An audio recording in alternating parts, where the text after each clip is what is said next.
자비를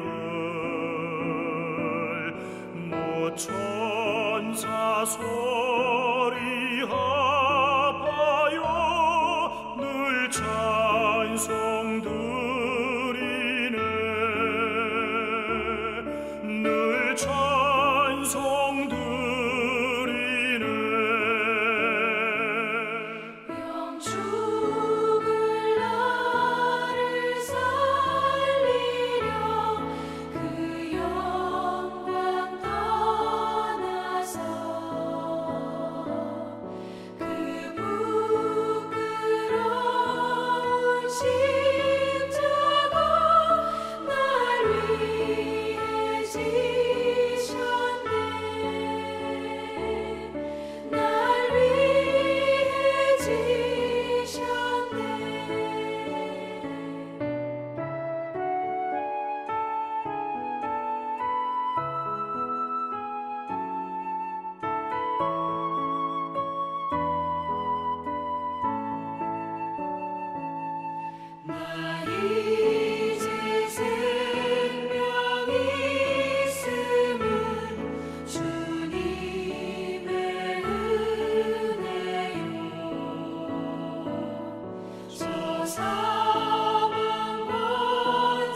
만물을 창조하시고 우리에게 생명을 주신 하나님 아버지, 하나님의 전능하심과 자비하심을 찬양합니다. 지난 한 주 동안 변함없이 사랑하여 주셨고 오늘도 저희들을 하나님의 성전으로 불러주셨습니다. 감사합니다. 주님 앞에서 저희의 죄를 고백합니다. 우리 안에 악이 있고 우리 곁에 사탄의 유혹이 있습니다. 우리 안에 있는 악을 먼저 보여주셔서 우리 죄인의 모습을 인정하게 하시옵소서. 끊임없는 사탄의 유혹에 흔들리지 않고 믿음 안에서 잘 감당하게 하시옵소서. 십자가의 보혈로 우리를 깨끗하게 씻어주시고 주님의 빛 안으로 다시 인도하여 주시옵소서. 우리들을 불쌍히 여기시고 간절히 고백하는 저희들의 죄를 주님의 자비로 용서하여 주시옵소서. 오늘 이 시간에 모인 모든 성도님들의 마음을 열어주시옵소서. 저희의 눈과 귀와 마음을 열어주시고 주님의 진리를 가르쳐 주시옵소서. 이 시간에 모인 성도님 한 분 한 분과 함께하여 주시고 우리에게 필요한 마음과 삶의 변화를 허락하여 주시옵소서. 성령님을 부어주셔서 우리의 마음을 새롭게 하시옵소서. 우리 모두 주님의 마음을 따라가는 삶으로 이끌어 주시길 바랍니다. 하나님 아버지, 우리의 나라 미국을 위해서 기도드립니다. 코비드-19의 영향을 견디면서 정상적인 상황으로 돌아오길 기다리던 이 나라는 또 다른 문제로 휩쓸리게 되었습니다. 2주 전에 우리는 조지 플로이드의 처참한 죽음을 목격하였습니다. 그 사람이 경찰의 무릎에 목이 깔려서 숨이 막혀서 우리 눈앞에서 죽어가는 모습을 미국과 온 세상이 함께 목격했습니다. 그리고 조지 플로이드가 그렇게 죽어가는데도 무심하게 지켜보고만 있던 경찰의 모습을 보면서 많은 사람들이 미국에서 오랫동안 존재한 사실을 스스로 인정하게 되었습니다. 우리가 묵묵히 지켜보기만 했던 미국 흑인들에 대한 인종차별의 역사와 현실을 다시 깨닫게 되었습니다. 흑인들에 대한 인종차별에 대해서 더 깊게 생각할 수밖에 없게 된 우리는 우리의 마음속에 있는 것들을 검사하게 되었습니다. 백인도 아니고 흑인도 아닌 우리들은 미국에서 백인 취급을 받으면서 잘 살아왔습니다. 흑인 사회에서 계속 일어나는 험악한 인종차별을 보면서도 그들에 대한 진정한 측음함이 없었음을 고백합니다. 하나님께서 모든 사람들을 똑같이 사랑하신다고 하면서도 우리는 미국의 흑인들이 겪어온 역사와 현실을 우리의 문제가 아니라고 생각했습니다.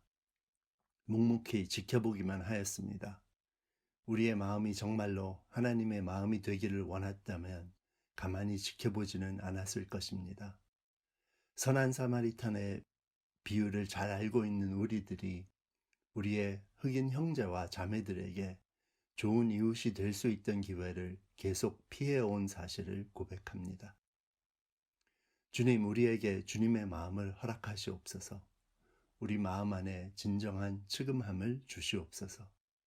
흑인 사회의 역사와 현실에 관심을 가지게 하시고 우리가 배우고 느끼는 것들을 통해서 그들에게 이웃이 되는 방법을 가르쳐 주시옵소서.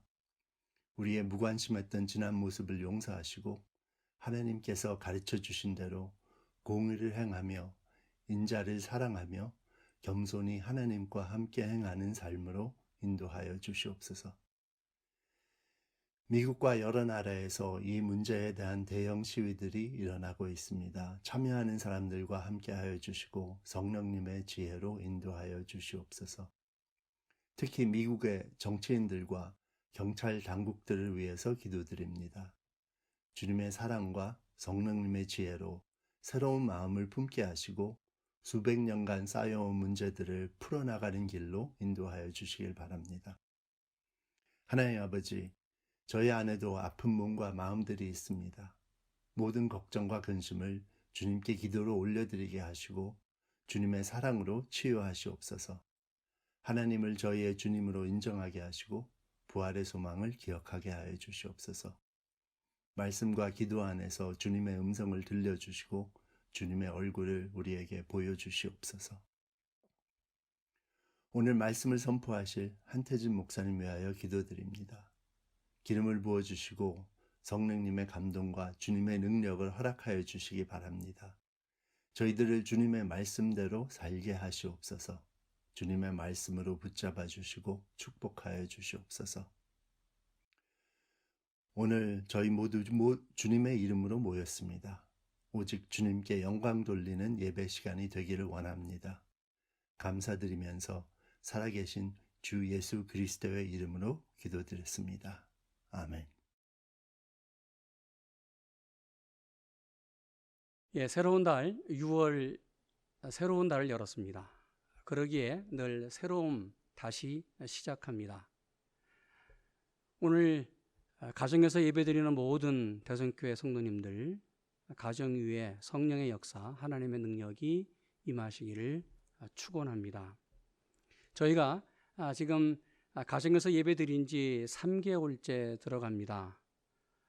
기도하기는 또 소망하기는 함께 교회에서 예배 드릴 시간이 점점 가까이 오고 있는 것을 믿고 또 모든 분들이 예배자가 되기를 소망합니다. 오늘 저에게 허락하신 말씀은 사도행전 1장 1절에서 5절까지의 말씀입니다. 우리 함께 말씀 같이 저와 합독하시겠습니다. 사도행전 1장 1절에서 5절까지의 말씀입니다. 1절 제가 읽습니다. 데오빌로여, 내가 먼저 쓴 글에는 무릇 예수께서 행하시며 가르치시기를 시작하심부터 그가 택하신 사도들에게 성령으로 명하시고 승천하신 날까지의 일을 기록하였노라. 그가 고난 받으신 후에 또한 그들에게 확실한 많은 증거로 친히 살아 계심을 나타내사 40일 동안 그들에게 보이시며 하나님 나라의 일을 말씀하시니라. 사도와 함께 모이사 그들에게 분부하여 이르시되 예루살렘을 떠나지 말고 내게서 들은 바 아버지께서 약속하신 것을 기다리라. 요한은 물로 세례를 베풀었으나 너희는 몇 날이 못되어 성령으로 세례를 받으리라 하셨느니라. 아멘. 의사로부터 이런 진단을 받았습니다. 당신이 살 날이 40일밖에 되지 않습니다. 여러분, 이런 진단을 받았다면 나에게 40일이 주어진 시간이 있다고 한다면 여러분 어떻게 하시겠습니까? 저는 이 질문을 제 자신에게 진지하게 질문해 봤습니다. 나는 이 40일 동안 무엇을 할까? 그러면서 세 가지가 정리가 됐습니다. 첫째, 그래, 이 40일 동안 지금까지 살아온 것처럼 동일하게 살자. 나에게는 무슨 일이 일어나지 않았다. 교회를 섬기고 사랑하는 성도님들과 또 가족들과 함께 늘 하던 대로 살자. 그런데 이렇게 생각해 보니 이것은 아닌 것 같아요. 그래서 둘째, 지금까지 아내에게 죄송한 것들이 많아요.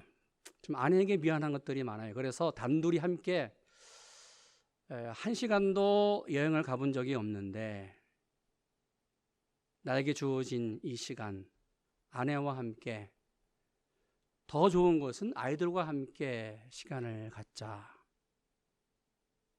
그런데 이것도 아닌 것 같아요. 그래서 마지막으로 하나님과 정말 나만의 시간을 깊이 가져보자. 산속 기도원에 올라가서 아니면 바다가 보이는 수양관에서 인생을 정리하면서 하나님을 만날 준비를 하자. 여러분 같으면, 여러분이라면 어떻게 하시겠습니까? 성경에 이 세상에 계실 날이 40일만 남은 분이 계셨습니다. 누가는 누가복음서에서 예수님이 3년 동안 세상에서 제자들과 그리고 사람들에게 하나님의 아들로 예수님이 행하신 일과 말씀을 가르친 일을 기록했습니다. 그리고 오늘 읽은 사도행전 1장은 예수님이 하늘로 승천하신 날까지 40일간의 기간을 말씀합니다. 그래서 3절, 해 받으신 후에 또한 저희에게 확실한 증거로 친히 사심을 나타내사 40일 동안 저희에게 보이시며 하나님 나라의 일을 말씀하셨다. 여러분, 오늘 본문 3절은 왜 40일을 말하면서 이 시간을 강조하고 있을까? 예수님에게나 제자들에게 이 40일은 매우 중요한 시간이었습니다. 왜요? 이제 40일이 지나면 예수님이 더 이상 이 세상에 계시지 않습니다. 부활하신 예수님은 하나님의 아들이었습니다. 아니, 하나님이었습니다. 이제 원래 예수님이 계셨던 그 하나님의 나라로 복귀하십니다. 이것을 승천이라고 말하죠. 예수님이 승천하시면 이 땅에 오신 목적이 완성됩니다. 그러기에 이 40일은 예수님이 이 땅에 계신 모든 최종적인 그 모든 사역이 완성되며 이루어지는 완결의 시간입니다. 총정리의 시간이 40일입니다. 그렇다면 남아있는 40일 기간에 예수님에게 가장 중요한 것이 무엇일까? 이것은 반대로 예수님과 함께 있었던 제자들에게도 동일했습니다. 지금 예수님과 함께, 부활하신 주님과 함께 같이 있어요. 그런데 예수님이 하늘로 승천하시면 더 이상 제자들 두 눈으로 예수님을 볼 수 없습니다. 더욱이 그 생명의 말씀, 하나님 나라의 말씀을 더 이상 두 귀로 들을 수 없습니다. 그러기에 이 40일 기간에 제자들에게 가장 필요한 것이 무엇일까? 여러분, 제자들과 예수님에게 남아있는 이 40일 동안 가장 필요한 것이 무엇이었을까? 그것은 하나님 나라였습니다. 바로 이것이 사도행전을 여는 열쇠입니다. 동시에 예수님이 제자들과 우리에게 원하시는 소망입니다. 여러분, 이 40일 동안 무슨 일이 일어났습니까? 하늘에 계신 하나님은 또 다른 부에서 성령을 하늘에서 이 땅으로 내려보내시는 성령 하나님을 예비해 두셨습니다. 왜요? 성령님은 예수님 이후에 세상에서 살아서 역사하시면서 하나님의 나라를 계속해서 세워 나가시기 때문입니다. 그러기에 예수님은 승천하시기 전 40일 동안 본인이 이 땅에 오신 목적, 하나님의 나라를 총정리했습니다. 여러분, 예수님이 이 땅에 오신 목적이 무엇이라고요? 하나님의 나라를 여는 것이었습니다. 그래서 예수님이 제일 먼저 갈릴리에 오셔서 제일 먼저 선포한 말씀이 하나님 나라였습니다. 그래서 마가복음 1장 15절 이렇게 말씀합니다. 때가 찼고 하나님 나라가 가까웠으니 회개하고 복음을 믿으라. 성경에 많은 단어가 나옵니다. 그런데 그 단어 가운데 중요한 단어가 하나님의 나라입니다. 예수님께서 갈릴리에서 사역하시면서 많은 사람들에게 또 제자들에게 선포하신 말씀도 하나님 나라였습니다. 그래서 누가복음 9장 10절 이하는 이렇게 말합니다. 사도들이 돌아와 자기들의 모든 행한 것을 예수께 고하한데 데리시고 따로 벳세다 골로 떠나 가셨으나 무리가 알고 따라왔거늘 예수께서 저희를 영접하사 하나님 나라의 일을 이야기하시고 하나님 나라의 일을 말씀하시고 병 고칠 자들을 고치셨다. 할렐루야. 예수님이 공생애 3년 동안 가장 많이 증거하셨던 말씀이 하나님 나라였습니다. 그러기에 하나님 나라가 얼마나 중요했든지 이제 예수님이 부활하신 후에 하늘로 승천하시기 전 40일 동안 하나님 나라에 대해서 주님이 증거했습니다. 왜요? 이 40일 동안 예수님은 예수님으로부터 하나님의 나라를 직접 제자들이 보고 듣고 체험하기를 원했습니다. 동시에 제자들이 나가서 다시 하나님의 나라를 증거하고 보여주기를 원했습니다. 그래서 제자들이 세상에 나가서 전도하며 교회를 세워 나갈 때에도 그들이 제일 많이 강조한 것이 하나님의 나라였습니다. 성경이 이렇게 말씀합니다. 사도행전 8장 12절, 빌립이 하나님 나라와 및 예수 그리스도의 이름에 관하여 전도함을 그들이 믿고 남녀가 세례를 받았다. 사마리아에도 빌립이 나가서 하나님의 나라를 증거했습니다. 이것만이 아닙니다. 사도 바울도 입만 열면 하나님의 나라였습니다. 그러기에 사도행전 19장 8절 이렇게 말씀합니다. 바울이 회당에 들어가 석 달 동안 담대히 하나님의 나라에 관하여 강론하며 권면했다. 무슨 말이에요? 바울이 에베소에서 3년 동안 있으면서 또 전도하는 그 지역마다 석 달 동안 하나님의 나라를 증거했다는 것이지요. 그래서 사도행전은 그 시작을 하나님의 나라로 시작하면서 그 끝을 하나님의 나라로 마감합니다. 28장 31절, 바울이 온 이태를 자기 셋집에 유하며 자기에게 오는 사람들을 다 영접하고 담대히 하나님의 나라를 전파하며 주 예수께 관한 것을 가르치되 그 많은 사람이 없었더라. 여러분, 그러면 하나님의 나라가 무엇입니까?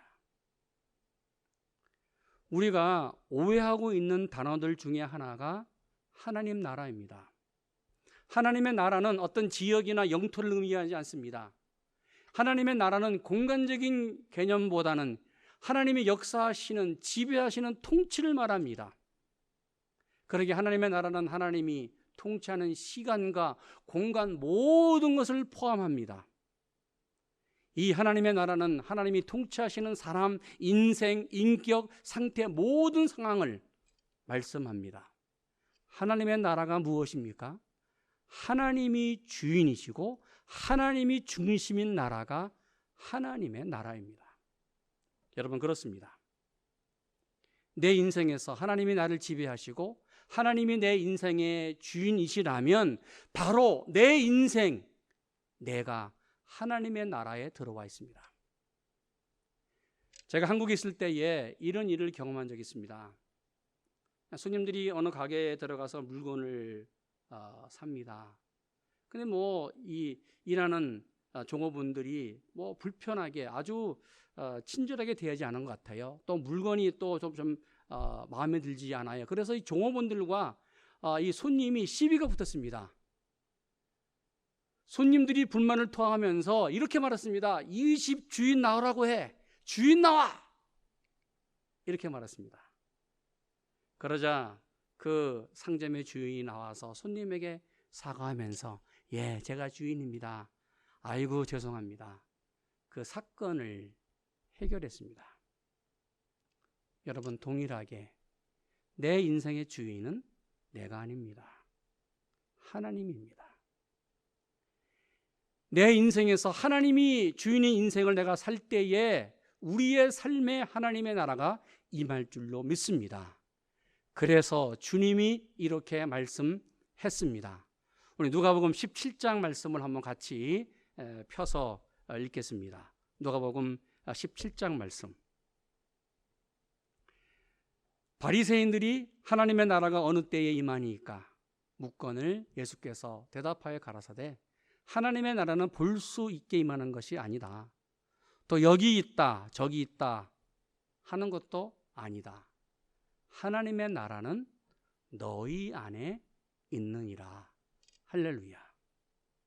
여러분, 하나님의 나라는 이미 우리 안에 있습니다. 그래서 내 영의 눈이 열리면 보입니다. 문제는 사단이 지금도 하나님의 나라를 보지 못하도록 내 영의 눈, 우리 영의 눈을 막고 있습니다. 사단이 막아서 이 차단막을 막고 있는 이 차단막을 벗어버리면 하나님의 나라를 볼 수 있고 하나님의 나라를 경험할 수 있습니다. 하나님의 나라를 보시고 체험해 사시는 여러분에게를 축원합니다. 그러면 어떻게 하나님의 나라를 우리가 경험하면서 살 수 있을까? 당시 제자들은 왜 예수님이 하나님의 나라를 말씀하시는지 이해할 수 없었어요. 왜요? 지금 제자들에게 가장 중요한 것은 먹고 사는 문제였습니다. 예수님이 이 현실 문제에 관심을 가져주시면 얼마나 좋을까. 그래서 제자들 입 밖으로 이런 불만의 소리가 나왔습니다. 6절, 저희가 모였을 때에 예수께 묻자와 가로되 주께서 이스라엘을 회복하심이 이때이니까. 무슨 말이에요?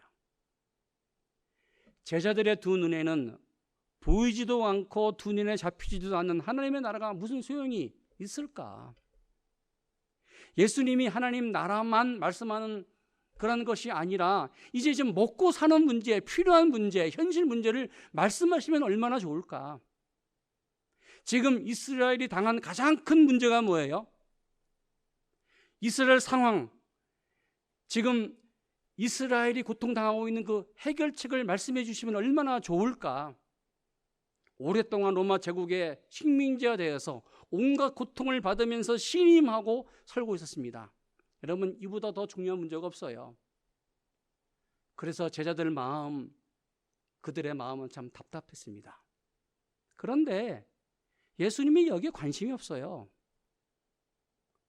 이런 현실에 관심이 없었습니다. 아니, 단 한마디의 말씀도 하지 않았습니다. 오직 하나님의 나라만 말씀했습니다. 그래서 제자들은 예수님의 이런 모습을 보고 불만을 가졌습니다. 왜요? 아니, 예수님이 이 현실과 동떨어진 그런 생각만 하시면서 하나님의 나라만 강조하고 있어요. 예수님의 생각은 하나님의 나라에 집중되어 있었습니다. 왜요?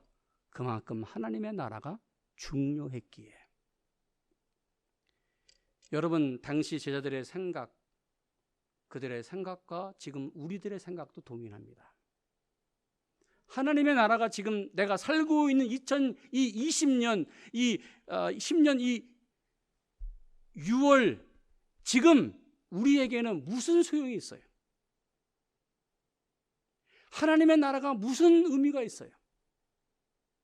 당시 제자들의 생각과 우리 생각이 동일합니다. 종종 설교하는 이 목사에게 이런 질문을 합니다. 하나님의 나라에 대해서 설교하면 이런 반응이 나옵니다. 목사님, 지금 밥 먹고 사는 거 중요합니다. 목사님이 세상을 잘 몰라서 그래요. 목사님이 세상에서 뭐 우리처럼 이 아침 일찍 나가서 여러 가지 경쟁사에서 일을 해 보셨을까요? 우리는 지금 세상에서 전쟁을 하고 있습니다. 먹고 살기 위해서. 목사님, 하나님 나라 말고 지금 우리가 어떻게 이 세상을 이길 수 있는가? 먹는 문제. 그래서 목사님 위로를 받고 싶습니다. 어떻게 하면 이 세상을 이길 수 있습니까? 아니, 하나님 나라 말고 이 세상에 대한 그러한 관심을 좀 말씀해 주시면 어떨까요?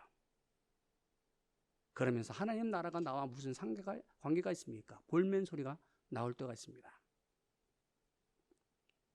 목사님, 어떻게 현실을 좀 지혜롭게 살고 현실에서 위로받는 말씀을 좀 설교해 주십시오. 요청도 있습니다. 마치 당시 제자들의 모습처럼, 소리처럼 우리가 오늘 생각하는 내용입니다. 사랑하는 여러분, 아침에 일어나서 하루를 시작하십니다. 어떻게 시작하십니까? 잠깐 기도하고 묵상하고 성경책을 손에 잡기보다는 신문지를 먼저 들고 또 전화기나 컴퓨터를 먼저 잡는 것이 오늘 우리 아닙니까? 그래서 지난밤에 온 이메일을 읽고 웹에 올라온 여러 소식을 읽습니다. 그만큼 내 관심이 세상에 가 있다는 것이지요. 왜요? 그만큼 세상 일이 나에게는 중요하고 심각하기 때문에 그렇습니다. 여러분, 생각해 보십시오. 이 세상 일치고 우리에게 심각하지 않은 것이 어디에 있습니까? 지금 온 세계가 신종 코로나 19 이 사태로 난리입니다. 동시에 경제 문제가 시급합니다. 그래서 신문과 TV에 수많은 이 인터넷 상황에서 세상 소식을 전하면서 들리는 소식은 마음이 불안해요. 도대체 어떤 일이 일어날까? 아니, 지금 미국은 백인 경찰이 흑인을 살해한 문제라 복잡합니다. 그래서 지난 주일 오후부터 18개 주에 통행 금지가 선포되었고 전국으로 확대되었습니다. 우리가 살고 있는 산호세도 지금 저녁 8시 반 이후부터 새벽 5시까지 사람이 다니지 못하는 통행 금지 시대에 우리가 살고 있습니다. 사회가 불안해지면서 질서가 유지되지 못해요. 폭동으로 변하고 있습니다. 여기에 경제 문제가 더 심각하게 대두되고 있습니다. 이것만입니까? 아니요. 가정에서 자녀들의 문제도 심각합니다. 교육 문제, 부부 갈등 문제, 사업 문제, 건강이 점점 약해집니다. 그래서 건강 때문에 고민합니다. 여러분, 이 세상에 살면서 어느 하나 중요하지 않은 것이 없어요. 현실 문제 중요합니다. 이 현실 문제는 또한 내 신앙과 직결됩니다. 그렇다면 예수님이 이 모든 현실 문제들을 모르셨을까? 예수님이 병든 사람들과 그들의 가정 사정을 몰랐을까?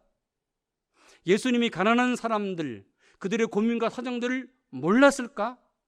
지금 당하고 있는 이스라엘 민족의 그 고통과 신음을 몰랐을까? 아니요. 아닙니다. 예수님은 너무나 잘 알고 계셨습니다. 그래서 이 세상에 왔습니다. 그런데 예수님의 관심은 현실이 아니었습니다. 현실에 있지 않았습니다. 하나님의 나라였습니다. 왜요? 제자들처럼 현실 문제에 집착하면 하나님의 나라를 점점 잊어버리게 돼요. 여러분, 우리가 살고 있는 세계 역사를 보십시오. 예수님이 승천하신 이후에 어떻게 되었습니까? 이스라엘은 로마 제국에 의해서 멸망했습니다. 당시 거대한 로마 제국, 절대로 망하지 않을 줄 알았던 그 강대한 로마 제국도 멸망했습니다. 그런데 예수님이 말씀하셨던 그 하나님의 나라는 지금 여기에 세워져 있습니다. 세워져 가고 있습니다. 예수님의 몸이신 교회를 통해서 지금 여기에 세워져 있습니다. 그래서 예수님이 하나님의 나라를 강조했습니다. 여러분, 내 인생에서 하나님의 나라를 우선순위에 두기를 축원합니다. 내 모든 관심사가 하나님의 나라가 최우선이 되기를 원합니다. 저는 말씀을 묵상하면서 제 시간을 한번 정리해 봤습니다. 우리가 24시간 삽니다. 잠자는 시간 7시간과 8시간을 빼면 한 1000시간 정도가 내가 자고 먹고 일하고 또 살아가는 그 시간입니다. 그러면 이 잠자는 시간 빼고 이 1000시간, 이 시간 가운데서 10분의 1, 100분을 내가 하루하루 하나님을 위해서 지금 살고 있을까? 아니, 100분도 너무 많아요. 그러니까 1000시간 가운데서 100분의 1, 10분이지요. 내가 매일매일 하루하루 살면서 100분의 1인 이 10분을 하나님에게 최우선으로 두고 있을까? 여러분, 어때요? 내가 하루하루 단 매일매일 10분이라도 하나님을 생각하고 하나님에게 집중하고 있을까? 그래서 주님이 말씀했습니다. 마태복음 6장 33절. 너희는 먼저 그의 나라와 그의 의를 구하라.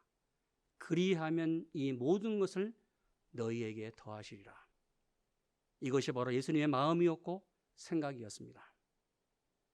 오늘 본문을 바라보면서 한번 나를 바라보고 생각하기를 원합니다.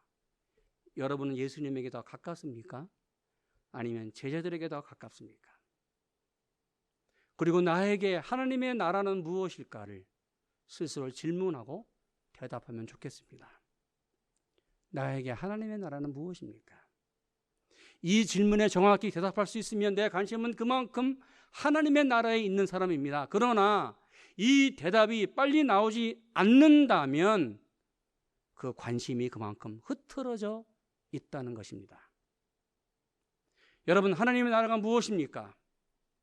이렇게 질문하면 대부분 사람들은 이렇게 말합니다. 천국이지요. 천국을 말합니다. 우리가 죽어서 들어가는 천국, 그 하나님의 나라. 예, 맞습니다. 그러나 이 대답은 50%만 정답입니다. 하나님의 나라는 내가 들어가는 천국만을 말하지 않습니다. 하나님의 나라는 하나님이 통치하고 역사하시는 시간과 공간 전체를 말합니다. 그러기에 내가 살고 있는 이곳에서 하나님이 나를 지배하시고 하나님이 역사하신다고 한다면 그것이 바로 하나님의 나라입니다. 그런데 우리가 반드시 여기서 알아야 될 사실이 하나 있습니다. 이곳이 지금 내가 살고 있는 이 세상이 온전한 하나님의 나라가 아니라는 것입니다. 지금 우리는 하나님의 나라를 소망하면서 내 안에서 하나님의 나라가 이루어지고 있는 신앙 훈련, 믿음 훈련을 하고 있습니다. 그래서 이 훈련이 온전하게 마치는 그날, 바로 그날이 바로 하나님의 나라에 입성하는 날입니다. 여러분, 하나님의 나라는 이미 임했습니다. 그리고 지금 진행되어 가고 있습니다.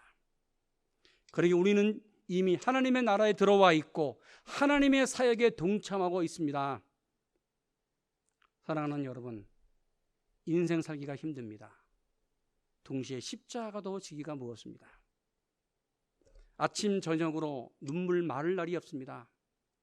그래서 쓰러졌다가 다시 일어나 주여 고백하고 또 하루하루를 힘있게 사는 이유가 어디에 있을까? 그것은 바로 내 안에 하나님의 나라가 있고 하나님의 나라가 점점 나에게 다가오고 있기 때문입니다. 그래서 하나님의 나라가 완성되어 가고 있기 때문입니다. 러시아의 대문호 톨스토이는 러시아 최후의 날을 이렇게 평가했습니다. 당시 제정 러시아는 왕족으로부터 모든 국민이 러시아 국교, 러시아 정교회의 교인이었다. 그래서 그들은 예수님을 믿지 아니하면 취직을 할 수 없었고 관공서에서 증명서가 발급되지 않았다. 말 그대로 기독교의 황금 시대였다.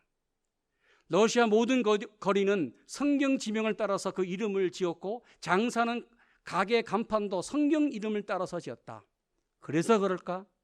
하나님이 이것을 귀하게 보시고 러시아를 축복했다. 그런데 시간이 지나면서 사람들이 변하기 시작했다. 당시 성도들이 무엇을 했을까? 그들은 하나님이 주신 축복을 자신들이 노력을 얻어서 얻은 축복으로 자기의 것들로 착각했다. 그래서 더 갖는 것에 집중했다. 당시 러시아 정교회는 지붕 위에 십자가를 금으로 만들어 세우기 시작했다. 그래서 어느 교회 지붕 위에 세워진 그 십자가, 금 십자가 더 화려한지를 비교하기 시작했다. 성도들은 교회에 모여서 자신들의 기득권을 챙기기 위해서 싸웠다. 이 중에서 이런 일들이 생겼다. 교회 장로들은 성찬식에서 사용되는 떡을 5cm로 잘라야 하는가, 6cm로 잘라야 하는가 토론했고 싸웠다. 포도주의 양을 어느 정도야 하느냐 서로 토론했고 싸웠다. 그래서 교회 성도들은 각각 자신들의 시각으로 자신들이 원하는 일만 생각했다. 이러면서 서로 미워했고 정죄하고 범죄하기 시작했다. 여기에는 하나님의 나라가 없었다. 여러분, 결과가 무엇입니까? 러시아 공산혁명이 일어나면서 나라가 공산화됐습니다. 러시아 정교교회, 그 화려했던 교회는 핍박을 받았습니다. 교회가 수많은 핍박을 받았고 문을 닫았습니다. 당시의 왕족들과 귀족들은 수백 대의 화초에 금은 보화를 싣고 자신만을 살기 위해서, 자신만을 살려고 살 길을 찾아 다 도망갔습니다. 그러다가 영하 40도가 넘는 시베리아로 도망가다가 결국 모두 얼어서 죽고 말았습니다. 사도행전은 하나님의 나라의 그 일에 대해서 시작하면서 하나님의 나라에 대해서 끝을 맺고 있습니다. 여러분, 하나님의 나라는 그 완성은 언제 이루어집니까? 오늘 사도행전 1장 11절 이렇게 말씀합니다. 11절, 너희 가운데 하늘로 올라오신 이 예수는 하늘로 가심을 본 그대로 오시리라. 할렐루야.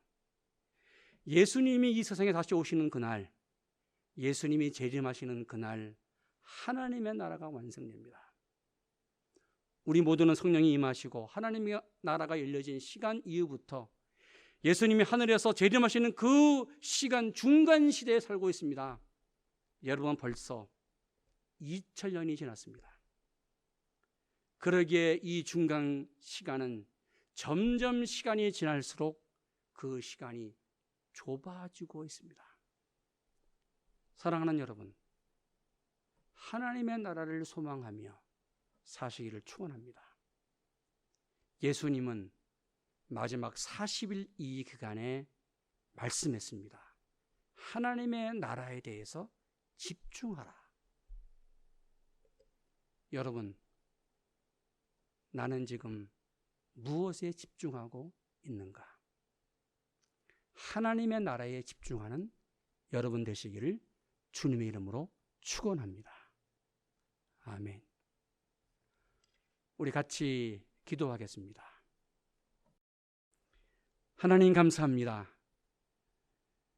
하나님의 나라가 우리 가운데 임하게 하여 주시옵소서.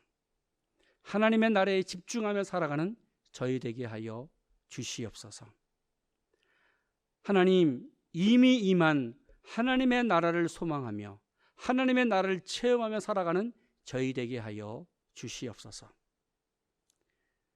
우리 대선교회 모든 성도님들, 그리고 이 미국 위에 하나님의 나라가 임하여 날마다 승리하는 우리 모두 되게 하여 주시옵소서.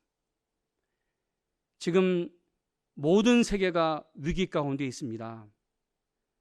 아버지 하나님, 성령의 능력으로 하나님의 나라, 그 임한 하나님의 나라 속에서 또 계속해서 승리하며 살아가는 6월 한 달이 되게 하여 주시옵소서. 예수님의 이름으로 기도했습니다. 아멘.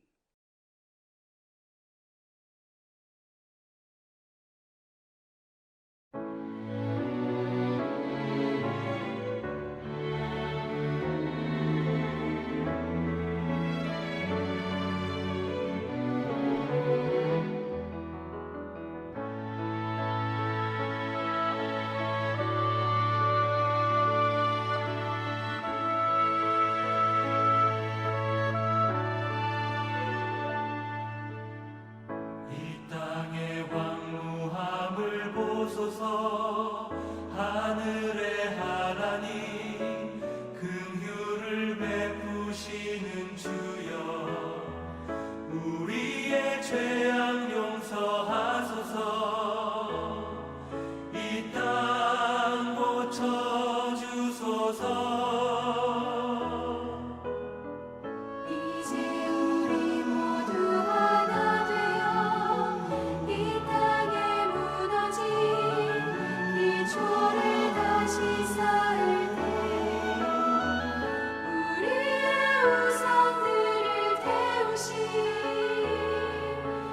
성령의 불 임하소서. 구원의 불길 타오르게 하소서. 주의 말씀 이 땅 새롭게 하소서. 은혜의 강물 흐르게 하소서. 성령의 바람 이제 불어와. 주의 영광 가득한 새날 주소서. 오 주님 나라 이 땅에 임하소서.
내 주는 자비하셔서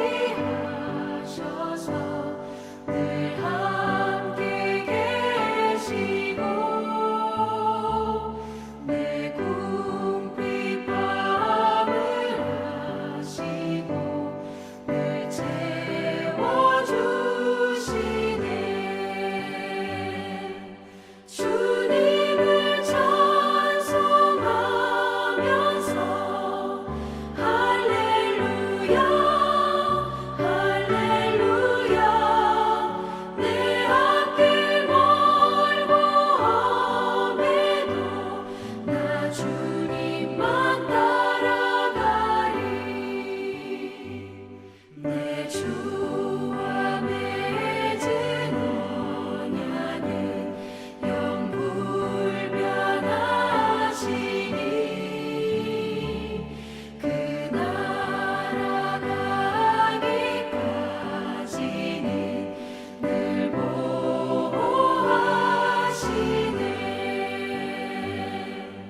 주님을 찬송하면서 할렐루야 할렐루야 내 앞길 멀고 험해도 나 주님만 따라가리.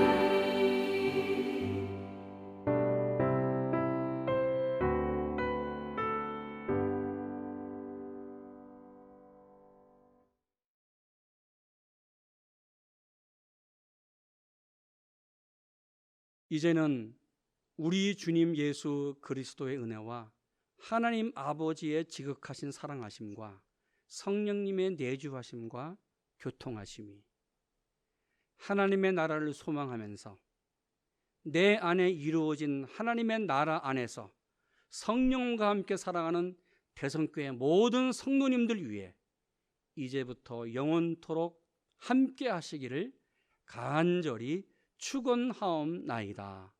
아멘.